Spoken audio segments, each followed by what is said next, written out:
Jacinta Varel, on en parlait un peu plus tôt à l'émission. Sauver le Canada en le brisant en mille morceaux. C'est bien Maxime Bernier qui dit vouloir se prononcer en faveur du camp du oui lors d'un éventuel référendum au Québec ou en Alberta. Écoute, je t'avouerais que Maxime Bernier, j'ai parfois un peu de la difficulté à le suivre. Et toi, est-ce que tu as comme une genre de décodeur pour comprendre ce qu'il essaie de nous communiquer? Ben, je trouve ça intéressant qu'il soit cohérent dans ses positions, dans la mesure où il prône la décentralisation de l'État fédéral. Alors, et il dit que Ottawa a un pouvoir beaucoup trop concentré. Il veut redonner de l'autonomie aux provinces. Alors, en ce sens, on peut saluer cette cohérence dans ses idées, dans la mesure où si une province décidait de devenir souveraine, ben il appuierait cette province, que ce soit l'Alberta, le Québec ou j'imagine une autre province qui pourrait se lancer dans cette aventure. Alors, je dois saluer quand même cette cohérence des idées. Il va jusqu'à soutenir un projet d'indépendance qui pourrait ressortir suite à un référendum, bien sûr, mais cette idée-là de promouvoir la décentralisation, on a l'impression d'être face à un politicien qui ne fait pas qu'appuyer certaines idées ou de lancer des slogans comme ça. Il va jusqu'au bout de ses idées. Et moi, ben j'apprécie cette audace, j'apprécie franchement, et ça peut être très enrichissant de voir qu'on pourrait avoir un parti politique à Ottawa qui soutienne l'indépendance d'une province, probablement mieux il y a que le le Bloc québécois le fait. Ouais. Non, ben, j'ai quand même plusieurs critiques à l'égard du Bloc québécois et j'ai l'impression qu'on pourrait peut-être éventuellement, en poussant là les deux chefs, à la fois Maxime Bernier, chef du Parti populaire du Canada, et Monsieur Yves-François Blanchet du Bloc québécois, on pourrait les pousser un peu dans leur retranchement pour voir à quel point les deux sont en mesure de soutenir l'indépendance du Québec ou une éventuelle indépendance. Si on les questionnait, par exemple, sur l'idée d'une nouvelle constitution ou toutes les négociations qui pourraient arriver ou qui devront arriver suite à un référendum qui s'avérerait gagnant. On sait que suite à un référendum gagnant, il y a toutes sortes de questions à négocier avec Ottawa, notamment la redistribution de la dette, plusieurs services fédéraux qu'on devra... Alors moi, je serais curieuse de les entendre là-dessus pour voir à quel point Maxime Bernier peut aller loin, là, parce que Yves-François Blanchet, c'est quand même assez modéré comme projet. Bien sûr, mais juste quand même, Jacinta, tu sais, faire la souveraineté du Québec et de l'Alberta, je comprends l'objectif, puis je l'endosse en partie, là, puis on est d'accord sur le diagnostic, mais c'est plus comme le moyen qui est retenu par Maxime Bernier aujourd'hui. J'ai l'impression qu'il fait pour une énième fois de la provocation, là, tu sais, parce que franchement, quelqu'un qui a été un député conservateur pendant 13 ans à Ottawa, Parti conservateur, qui dit « Hey, faisons ça, la souveraineté du Québec », encore une fois, tant mieux, là, mais quand même, ça n'a pas... Pour moi, tu dis cohérence, je comprends ce que tu veux dire, cohérence en termes d'idéologie, de délégation, de transférer les pouvoirs vers les provinces, mais cohérence, je veux dire, ça a quand même été un fédéraliste toute sa vie, Maxime Bernier, je veux dire, de tourner sa veste soudainement comme ça pour faire parler de lui, j'ai l'impression que c'est un peu fort, non? C'est provocateur, c'est sûr. C'est pour faire parler de lui, certainement, mais il est audacieux. C'est un politicien qui a fait sa marque depuis plusieurs années en se distinguant des autres, justement par la provocation, l'audace. Et il n'est pas en train de dire qu'il va travailler un projet de souveraineté. Il est en train de dire qu'il supporterait un projet de souveraineté. Alors, on pourrait penser que ce serait notre interlocuteur idéal à Ottawa, advenant un référdum gagnant, parce que avec lui, ce serait possible de renégocier l'ensemble de la sortie du Québec. Ben, j'ai l'impression qu'on a là peut-être un allié dans toutes les négociations qui s'en suivront. C'est sûr que c'est facile de tomber dans la risée et de dire bah c'est loufoque, c'est un peu je veux pas tomber dans cette posture-là parce que à quelque part on a besoin d'avoir des alliés à Ottawa éventuellement advenant un référendum gagnant et ben, il se positionne comme le seul éventuel partenaire ou allié d'une négociation qui serait gagnante pour une province. Je comprends ce que tu dis, mais tu sais, franchement, Maxime Bernier, encore une fois, là, je comprends ce que tu dis, puis j'ai le sentiment que ça m'est adressé en partie, là, ce reproche, mais tu sais, je pense pas que c'est le Parti populaire du Canada qui va former le prochain gouvernement, quoi qu'il advienne avec Poilievre et Carney et les autres. Je doute fortement que Maxime Bernier va faire son grand retour au Parti conservateur du Canada, même si M. Poilievre est démis de ses fonctions. Fait que, tu sais, tout ça est un peu une vue de l'esprit. Parfois, Maxime Bernier me fait un peu penser à Martine Ouellette, là, tu sais, genre, il veut juste exister dans la sphère politique en démultipliant les affirmations un peu loufoques. Là, il est comme de tous les combats, mais finalement, il n'est jamais élu, jamais vraiment légitime. Il y a juste comme le luxe d'être quelqu'un qui est semi-connu de par sa carrière politique passée. Je suis comme à un moment donné, tu sais, fais-toi élire ou genre, faites quoi? Mais en tout cas, bref, je vais pas m'éterniser sur Maxime Bernier. J'étais vraiment intéressé de t'entendre sur le deuxième sujet. Il y a cette histoire en Nouvelle-Écosse, bon, en raison de feux de forêt, de sécheresse extrême, d'un danger à ce que, justement, là, les feux reprennent. Le premier ministre de la Nouvelle-Écosse a décidé d'interdire l'accès aux parcs publics, aux forêts publiques, moyennant une peine de 25 000 $. Puis là, évidemment, il y en a qui crient là, à la privation de liberté fondamentale, d'autres qui disent c'est juste du gros bon sens. J'arrive pas vraiment à me ranger ni d'un côté ni de l'autre. Je te laisse peut-être nous donner ton point de vue d'abord, Jacinthe.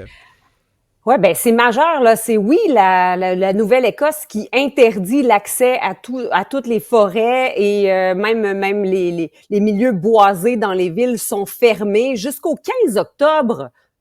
C'est majeur, là. C'est pas temporaire, c'est pour tout l'été jusqu'au 15 octobre, sous peine d'amende de 25 000 $. Il y a une ligne qui a été mise en place où on invite les citoyens à faire de la délation sur des citoyens qui contreviendraient à cette réglementation de ne plus aller dans les forêts.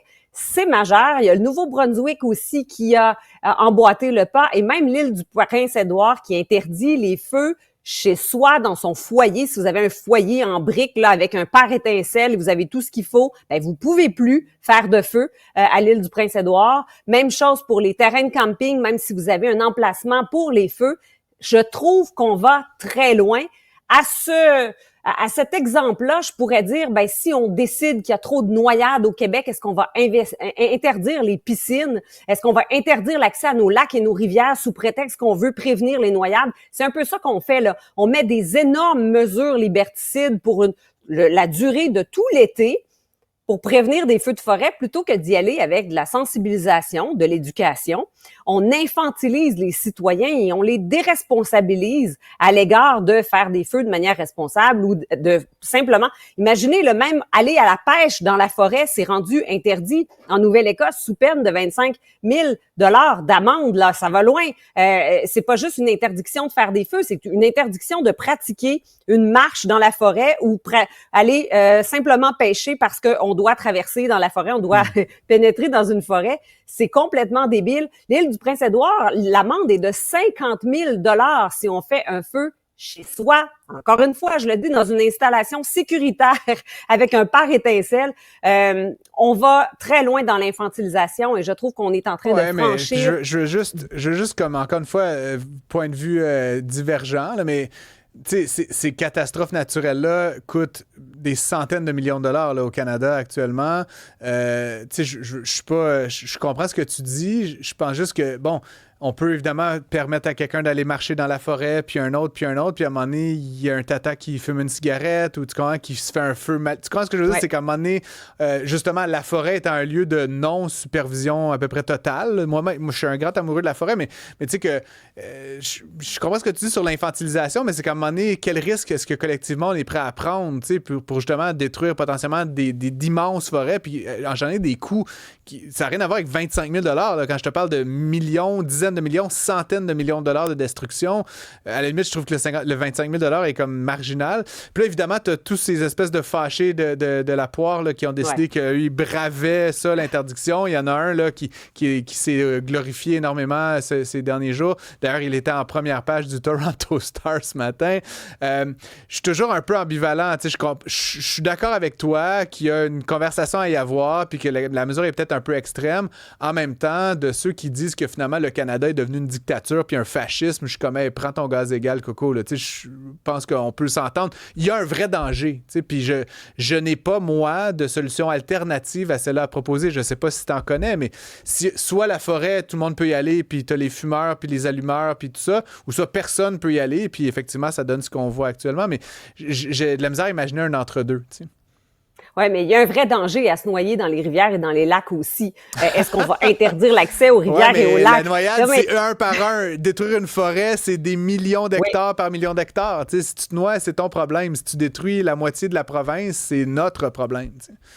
Effectivement, mais un père qui veut aller initier ses 2 jeunes à la pêche, par exemple, et qui aurait eu la sensibilisation de ne pas faire de feu parce qu'on est en période de canicule, de sécheresse, il y a trop de risques d'incendie de forêt, ben il peut très bien aller à la pêche et il ne met en péril, il y a aucune prise de risque à aller à la pêche là. Donc c'est là où je dis on va beaucoup trop loin dans les mesures, c'est-à-dire qu'on peut interdire le feu en forêt, on peut dire si vous fréquentez les forêts, interdiction de fumer, interdiction d'allumer un feu, interdiction d'apporter des allumettes. Mais là, on va beaucoup plus loin. C'est interdiction de pénétrer tout le secteur forestier de toute une province pour tout l'été. C'est une mesure, c'est une bombe nucléaire pour tuer quelques mouches, là, et quelques potentielles mouches. J'attends encore personnellement une version alternative à celle-là qui me convainc. Fred Bastien, qu'est-ce que... Évidemment, ça fait énormément réagir. Là. Les gens nous écrivent au 187 Cube Radio. Là. Bon, il y en a qui disent qu'on est aux portes du communisme, que c'est extrêmement grave d'aller jusque-là. Il y en a qui rappellent là, que bon, les feux, il y en a un peu partout présentement. Quelqu'un aussi, André, qui dit n'oubliez pas que les feux sont souvent allumés par la foudre. Donc, on pose la question là, du médicament qui est plus fort que le diagnostic. C'est sûr que c'est un enjeu compliqué parce que, comme tu dis, si la forêt à part solide, puis c'est pas mal plus que 25 000 $ de frais là, de rétablir ça, c'est de la fumée partout, c'est des hectares qui brûlent. On sait qu'il y a une grande désertification présentement là, au Canada, mais il y a la question de user les terres. Là, quand je même, vais faire un deal avec vous, OK? Ouais. On enlève cette mesure-là, puis si tu vas dans la forêt, puis que tu fais quoi que ce soit, tu fumes une cigarette, on va saisir tous tes actifs, ton REER, ta maison pour toi, puis les 8 générations après, puis comme ça, on aura comme payé pour le dommage que tu as occasionné. Non, mais... ça non plus, ça volerait pas beaucoup devant un tribunal. Fait que, à un moment donné, moi, j'ai l'impression que l'idée d'empêcher les feux, c'est plus rationnel que d'empêcher les gens d'y aller carrément. Maintenant, est-ce qu'il peut y avoir des portes d'entrée particulières? Est-ce qu'on peut au moins attendre une certaine pluie?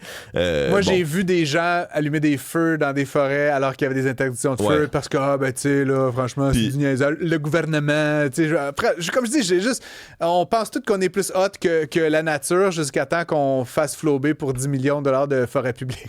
Pendant ce temps, il y a Pascal de Montréal qui dit que il y a des fumeurs qui ont de la difficulté à fumer à plus de 9 mètres d'une porte, alors bon, seul dans la forêt, c'est pas reluisant non plus. Effectivement. Bref, Jacinthe, je pense que c'est pas la dernière fois qu'on en parle, surtout si en plus tout ça dure jusqu'au 15 octobre.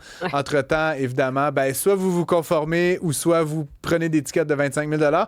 Je serais quand même étonné de voir comment tout ça va suivre son cours devant les tribunaux parce que forcément, cet homme là, dont j'oublie le nom, qui a obtenu une amende, a déclaré avoir l'intention de la contester. Ce serait intéressant, la judiciarisation de tout ça et comment justement la mesure qui a été déclarée par M. Hodgson tient en cours ou non. Merci à toi. On se retrouve demain. Merci.